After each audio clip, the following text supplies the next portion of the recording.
রাহমাতুল্লাহি ওয়া বারাকাতুহু।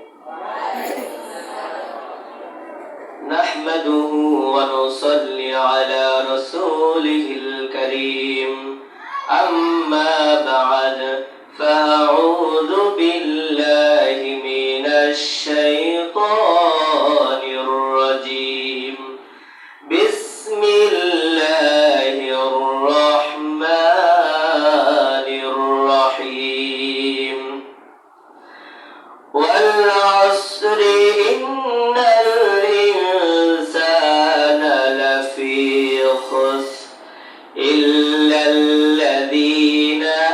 آمنوا وعملوا الصالحات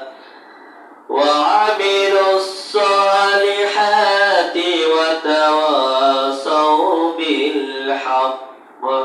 وتواصوا بالصبر الله أكبر الله تعالى كلمة بلن والعصر إن الإنسان لفي خسر